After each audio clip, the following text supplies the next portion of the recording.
Shri Shri Brahma Samhita Ki Jaya.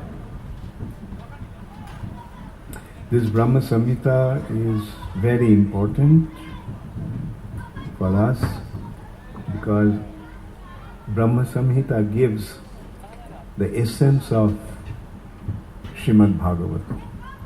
Srimad Bhagavatam is the essence of the Vedas and Brahma Samhita is the essence of Srimad Bhagavatam. Just from these few verses, we can understand the entire Vedic wisdom, the essence of entire Vedic wisdom. That's where Prabhupada introduced the culture of reciting Brahma Samhita while conduct any auspicious ceremony. So,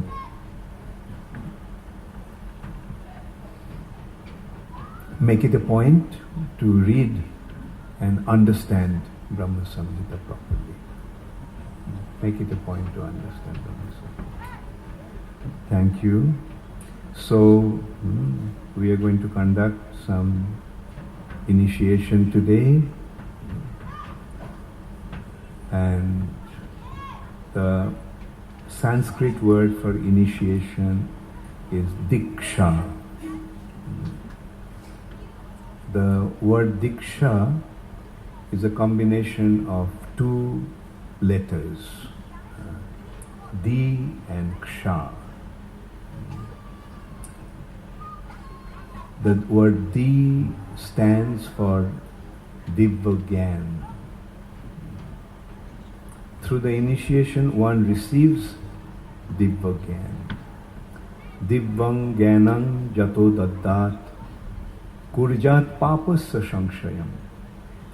By receiving this Divya Gyan, that means the knowledge about Krishna, one becomes free from all his sinful reactions.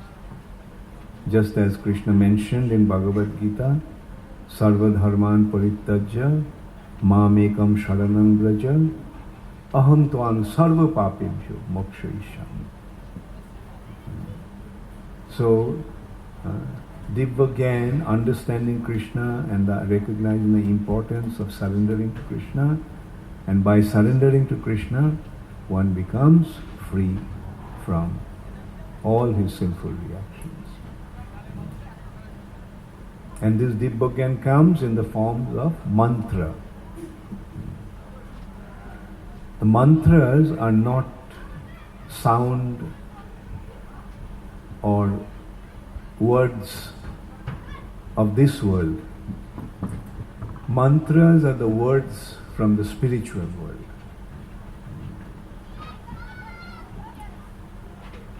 These mantras are not coming from here, they are coming from the spiritual world. This has been very nicely explained. There are three types of sound, shabda, meaningless sound. There are so many sound that doesn't have any meaning. This sound but doesn't have any meaning. Blah blah blah.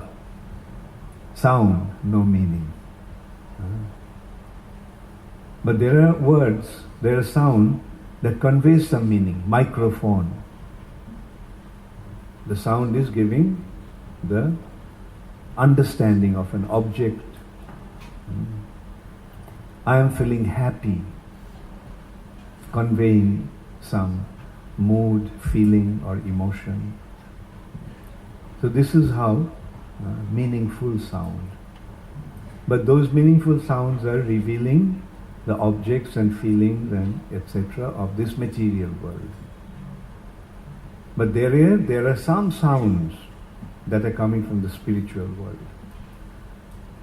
And they are mantras. And this mantra, meditation upon the mantra, takes us back to the spiritual world. These mantras are kept as a secret. Those mantras are kept as a secret. Only at the time of initiation, the Guru would whisper the mantra in the ears of the disciple. That is why initiation of Diksha is considered to be the beginning of spiritual life. But of all the mantras, which is the most powerful, most important, the greatest of all mantras is Maha-Mantra. Now can you imagine if the mantras are kept as a secret, what a great secret this Hare Krishna Maha-Mantra is. This is Maha-Mantra is Golokero Premodhan. This is not only from the spiritual world, this mantra, but this Maha-Mantra is coming from Golok Vrindavan. And it is the object of, dearmost object of the resident of Vrindavan. This Hare Krishna Maha-Mantra, Golokero Premodhan. This mantra, Sri Chaitanya Mahaprabhu distributed to anyone and everyone. He went out of his way to give it. Come take it. That is Mahaprabhu's mercy. That's why Rupa Goswami is calling him Mahavadanya, the most munificent.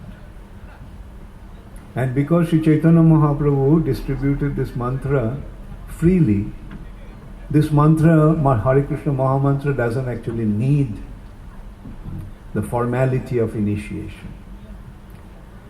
Diksha Purascharya Vidhi Apekhana Kare Jubha Sparshe Achandale Shabare Uddhare. This Hare Krishna Maha-Mantra does not rely on the formality of Diksha and Purascharya, purificatory process. That is Mahaprabhu's mercy. But Srila Prabhupada in ISKCON considered this Harinam also is Diksha. Prabhupada introduced that. Why? Because the other aspect of Diksha is surrender. Diksha kale shishya kare atma samarpan shei kale Krishna tare kare atma samarpan. At the time of Diksha, one surrenders himself. Atma samarpan. And at that time, Shei Kale Krishna tare kare atma samarpan. At that time, Krishna accepts him. The Diksha takes place through the initiating spiritual master. But because the spiritual master is a representative of Krishna, Krishna accepts the candidate who takes initiation. In this respect, Prabhupada is giving the example just like the letter box. You drop the letter there and the postal department accepts it.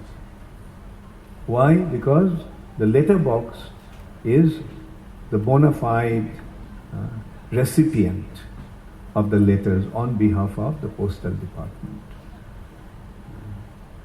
Similarly, the spiritual master is a bona fide representative of Krishna. Now this also is presenting another aspect of it. The Guru has to be a representative of Krishna. If the Guru is not a representative of Krishna, then he cannot be a Guru. He is not a Guru. Jai Krishna Tattva Vetta Shei Guru Hai. The one who knows Krishna in truth, in all respects, he is able to become a Guru because he can give Krishna. Because he knows Krishna, therefore he can give Krishna. Because he knows Krishna, therefore he has Krishna, therefore he can give Krishna. So the whole process is for becoming Krishna conscious. So the important aspect of initiation is surrender. Not just getting the mantra. Actually in ISKCON, we don't need to get Harinam through the initiation. Rather, to qualify for initiation, one has to chant Hare Krishna Maha-Mantra 16 rounds every day. That's the qualification. So, prerequisite for initiation. So, that is the mercy of Sri Chaitanya Mahaprabhu, manifestation of Sri Chaitanya Mahaprabhu's mercy. So this mercy is being abundantly distributed by Srila Prabhupada, and through his wonderful arrangement of ISKCON, institution of ISKCON. That's why at the time of initiation I want to also emphasize one point very emphatically. That a guru generally has an ashram. And in the ashram, guru trains his disciples. And then, when the guru retires, he hands the ashram over to somebody, a qualified representative. And among the disciples who want to give initiation, then they open up their ashrams and start to give initiation or spread, teach Krishna consciousness. So in that respect, we can see ISKCON actually is Prabhupada's ashram. ISKCON actually is Srila Prabhupada's ashram.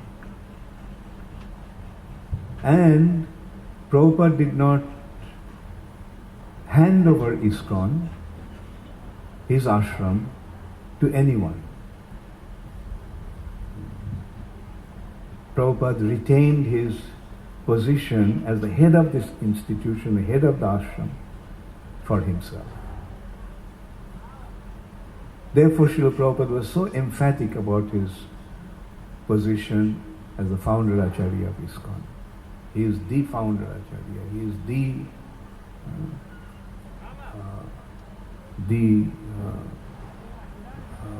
head of the institution. And we can see why. Because Prabhupada created a society. It was not just a small little ashram in some place. This ashram of Srila Prabhupada spread all over the world. And this ashram is meant for continuously spread Krishna consciousness even after Srila Prabhupada's disappearance. Prabhupada knew that he won't be able to achieve this Krishna consciousness, Chaitanya Mahaprabhu's prediction, to spread all over the world, in every town and village. Prabhupada knew that he won't be able to do during his lifetime. Therefore, Prabhupada made this arrangement, that institution, and so that even after his disappearance, this Krishna consciousness movement will continue to spread through this institution. And it's happening. Why didn't Prabhupada appoint anyone as the successor? Simple consideration is who could fit into that role. After Prabhupada, to become the head of this inconceivable institution. One person? No. We even saw how collectively some people tried to take the responsibility of becoming the spiritual head of the institution. But we could see that they failed. Many of them failed. Now we can see, like if Prabhupada appointed them as the successor, and if they failed, then the structure would have collapsed, just as it happened in Gaudiya Math. Because the structure collapsed, because they did not recognize the role of Srila Bhakti Siddhanta Saraswati Thakur as the founder Acharya. Meaning founder Acharya, the emphasis is actually not on the founder so much, because anybody can see that Srila Prabhupada is the founder of ISKCON. But the real thing to recognize is Acharya of ISKCON. Srila Prabhupada is the Acharya of ISKCON. And Srila Prabhupada will always remain the Acharya of ISKCON. Srila Prabhupada will always remain the Guru of the institution of ISKCON. For time, generations after generations in the future. Gaudiya Math fell apart because they didn't recognize the importance of establishing Srila Bhaktisiddhanta Saraswati Thakur as the head of the institution. Bhaktisiddhanta Saraswati Thakur did not emphasize that point, but he actually made another very important point: to collectively manage the institution, to collectively protect the institution, and that is the GBC. Because they didn't follow the instruction of collectively protecting the institution, when individually they failed, the structure collapsed. Whereas on the other hand, in ISKCON we can see that although there had been many spiritual failures in the part of many of the leaders, but because of the concept of the GBC, the collective concept of management and this managers or collective arrangement to protect the institution, even though individuals, very powerful individuals, have deviated, the institution of ISKCON remained intact. There had been losses when big leaders failed, and there had been massive loss, but institution of ISKCON remained intact. And as a result of that, the movement is spreading continuously. And that is Srila Prabhupada's special arrangement. And Prabhupada also emphatically told us, don't make the same mistake that my godbrothers made after Guru Maharaj's disappearance. He suggested to maintain the institution of Gaudiya Math through the GBC, forming a GBC, but they didn't do that. Prabhupada could recognize the cause of the failure. Therefore, Prabhupada was very careful about it. Therefore, when Prabhupada established ISKCON, very soon Prabhupada established a GBC, the collective concept of management. And Srila Prabhupada was emphatic about his position as the founder Acharya. So here we are seeing how the structure of the institution is secured. Prabhupada is the permanent head. No one is going to come and take over Srila Prabhupada's position. As long as ISKCON will be there, Srila Prabhupada will be there as the founder Acharya. The Acharya, the Guru of ISKCON, for all devotees, for all time. Yes, Gurus will be there, just as some of us are playing the role, but as a representative of Srila Prabhupada. We are not Gurus in our own capacity. And this is very clear. One becomes a Guru when one gets the approval. And if the GBC says that tomorrow you have to stop giving initiation, we have to stop. That means we are actually functioning in this capacity as a representative of the institution, not on our own right. Yes, if I started my own ashram, then there I could have become the head of that ashram. But ISKCON is not my ashram, ISKCON is Prabhupada's ashram. And here I am functioning as Prabhupada's representative, the representative of the International Society for Krishna Consciousness. Therefore, I will request all of you to very clearly understand that your actual Guru is Srila Prabhupada. I, as your initiating Guru, is simply giving, functioning as a representative of Srila Prabhupada.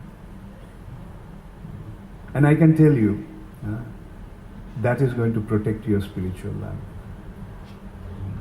That will secure your spiritual life. because your spiritual progress is entirely dependent upon Srila Prabhupada's teachings. Therefore, Srila Prabhupada's books, Srila Prabhupada's tapes, and all of Srila Prabhupada's instructions are so important. It is Prabhupada who is guiding in your spiritual life through his teachings. So initiation will be there. Initiating gurus will be there. And also Shiksha gurus will be there. It is not that, when you come to ISKCON and take initiation, you just have only one guru, your initiating spiritual master. No, that's a mistake. Along with your Diksha Guru, you have so many Shiksha Gurus. You have to recognize that they are your Gurus also. Because they are also representing Srila Prabhupada and giving you Srila Prabhupada's teachings. So please recognize these points, that Srila Prabhupada, although Srila Prabhupada is not giving you Diksha, but Srila Prabhupada is your preeminent Shiksha Guru. As the founder Acharya, Srila Prabhupada is the Acharya of the entire institution. And it's not just some sentimental claim. It is founded on the basis of Srila Prabhupada's teachings, Srila Prabhupada's books. All the teachings that you're receiving is founded on Srila Prabhupada's books. And whatever we are presenting as Shiksha Gurus and Diksha Gurus is simply based on Srila Prabhupada's teachings.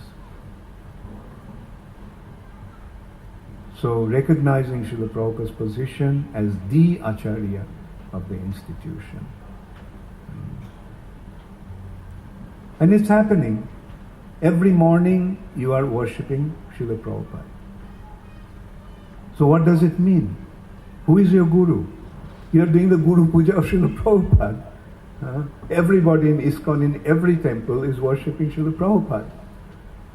So that's a clear indication that Prabhupada is the Guru of everyone. And the GBC rule is, there's a GBC law, that the present Gurus can accept their disciples in the temple only once a day in a year during their Vas Pujas. Just once a day, once in a year. One day in a year on their celebrating their Vas Puja.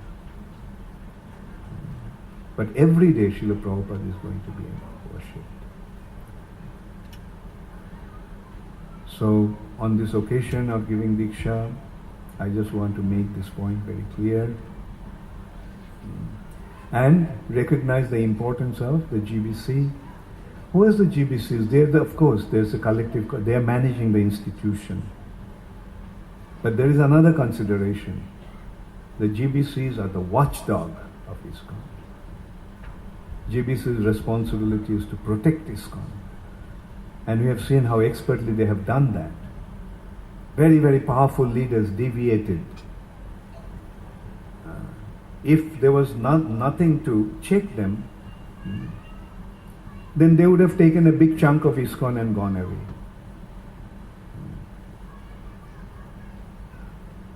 But because the GBCs were there, the choice was there.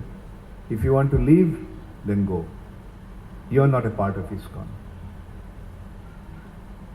One person, no matter how powerful he is, cannot stand up against 35 people, 35 leaders. They had to gracefully walk away. And that's what happened. They took away a big chunk of ISKCON, but ISKCON remained intact. A loss has been there. A big part of ISKCON had gone away. But ISKCON remained intact. And in course of time, ISKCON continued to grow. Those losses were compensated in course of time. Anyway, so please recognize that these two factors are extremely important to maintain the integrity of the institution of ISKCON. Srila Prabhupada, the founder Acharya, and the GBC is the ultimate managing authority of ISKCON. And your gurus, Diksha gurus and Shiksha gurus are functioning as Prabhupada's representatives in the institution of ISKCON. In this respect, I also want to mention one thing, that after Srila Bhakti Siddhanta Saraswati Thakur's disappearance, when Srila Bhakti Siddhanta Saraswati Thakur was present here, he gave sannyas to 27 sannyasis. He gave sannyas to 27 devotees. Not a single one of them fell down. They continued to preach and cultivate Krishna consciousness in their own ashram. All 27 continued. But Gaudiya Math, the institution that was meant for spreading Krishna consciousness most effectively all over, that stopped. Preaching practically stopped. Although they were continuing, but preaching stopped. Whereas in ISKCON, quite a few leading devotees, sannyasis and gurus have fallen down after Srila Prabhupada's disappearance. But ISKCON is continuing. Preaching is going on. In spite of all our difficulties, ISKCON is effectively spreading Krishna consciousness all over the world. Why? This way we can see that the ultimate consideration for preaching or effectivity of preaching is not lying on the individuals as such, it's lying on the institution.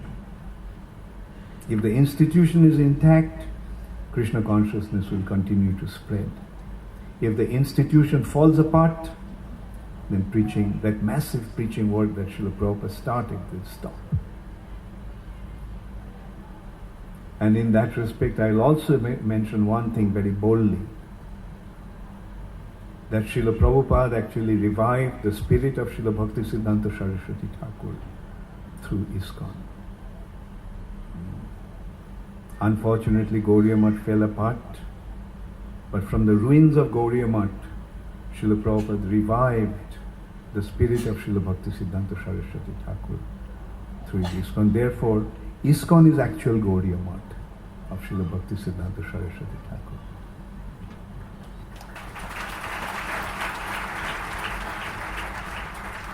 So, recognize where you are, who Srila Prabhupada is, what Srila Prabhupada wanted to do. It's very important that you recognize all that and commit yourself to that.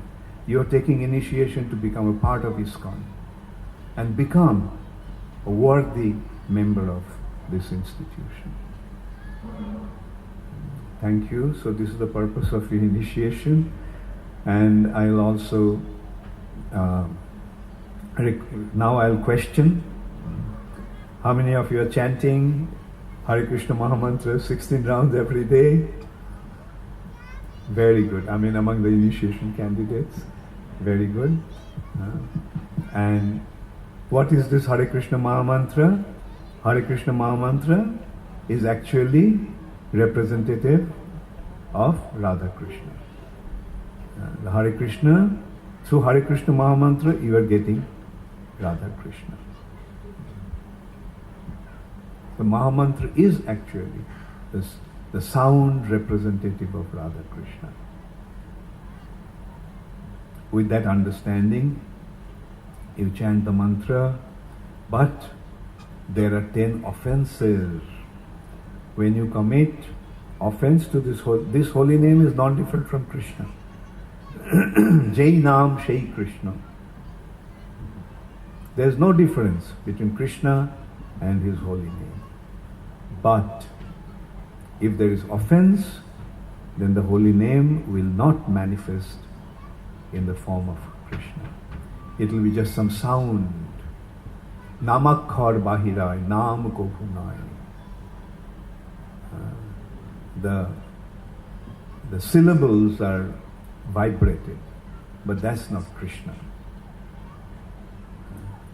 Therefore, it's very important that you chant the holy name, offenselessly. Offenselessly. Don't commit the offense. And there are 10 offenses to the holy name. How many of you remember all 10 offenses? Very good.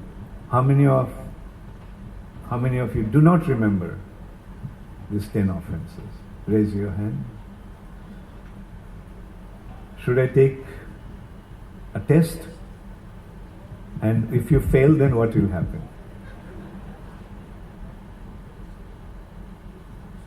Anyway, I trust you. So be very careful, be very cautious that not to commit offenses while you are chanting the holy name. Simply recognize that this holy name is Krishna himself. And with that understanding, without committing offenses, chant the holy name. And it is important to remember these 10 offenses because if you do not know what the offenses are, how will you guard yourself against the offense? That is why we emphatically request you to remember these 10 offenses. Okay, Hare Krishna. So now, did everyone get the Kantimala? Got the new Kantimala? Okay. Did it go 3 times around? I can see that all the male candidates have shaved up their heads. But do you all have shikha? Is there anyone without a shikha? You know what without a shaved head without a shikha means? Shaved head without a shikha means Mayavadi. And who is a Mayavadi? Mayavadi Krishna Aparadhi. A Mayavadi is an offender at the lotus feet of Krishna. And I have seen in the early days, if somebody did something terribly wrong and he was driven out of the society of ISKCON, their shikha was shaved off.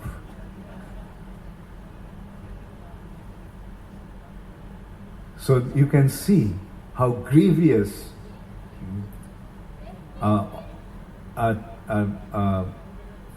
act it is not to have shikha. So maintain your shikha nicely. If you even your hair is falling off, sometimes some people say that, well, my hair is thinning, that's why I can't have a shikha. I said that you are not more bald than I am. And I can maintain a shikha, no matter how small it is. But so consider that shikha is your asset. And Prabhupada said, shikha means Chaitanya Mahaprabhu can grab you by your shikha and take you back to Godhead.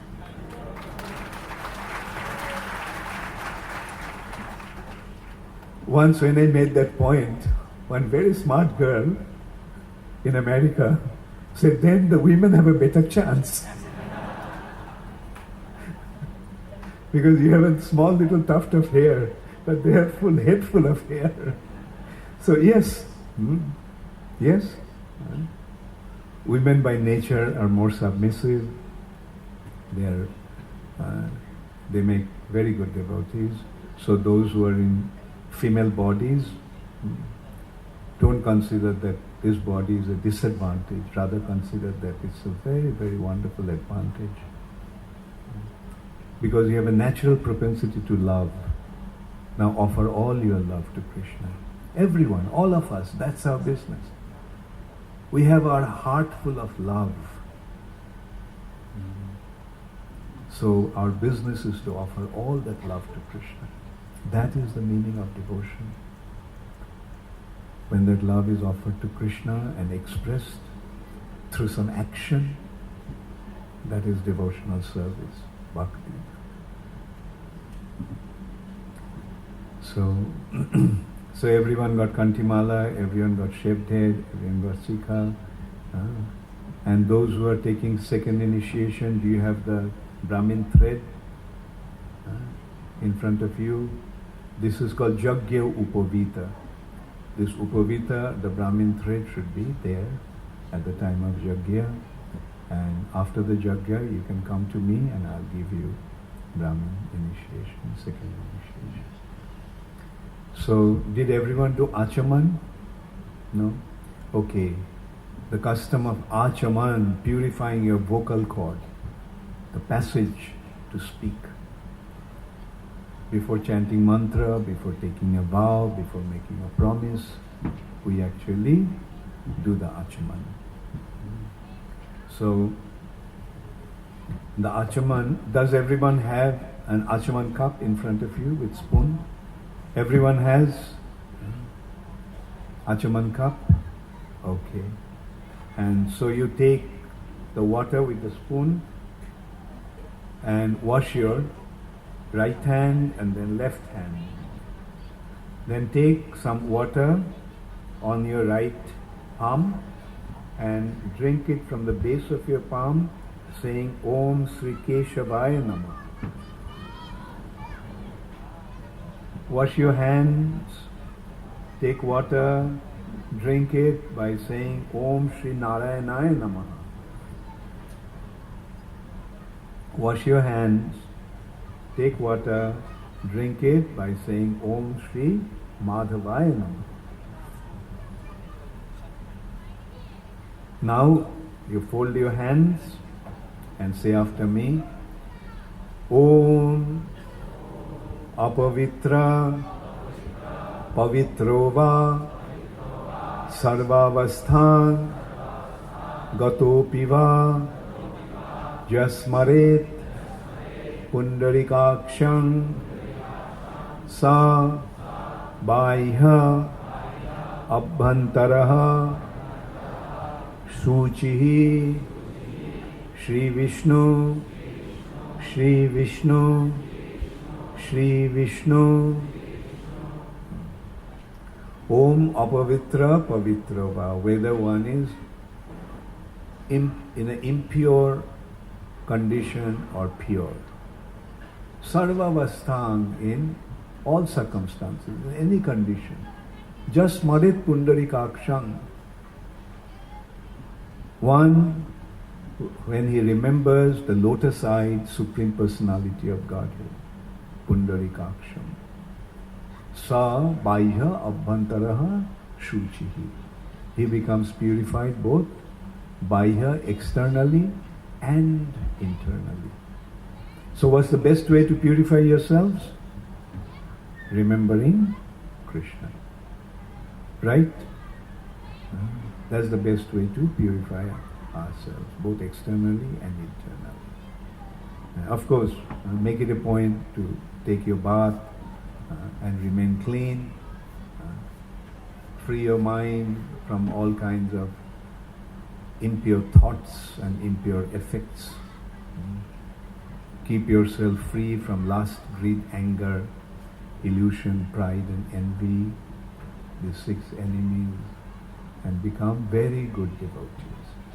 And most important, become a valuable part of the International Society for Krishna Consciousness. Become a worthy member of the family that Srila Prabhupada created. You are becoming a member of your family, where Srila Prabhupada is the head.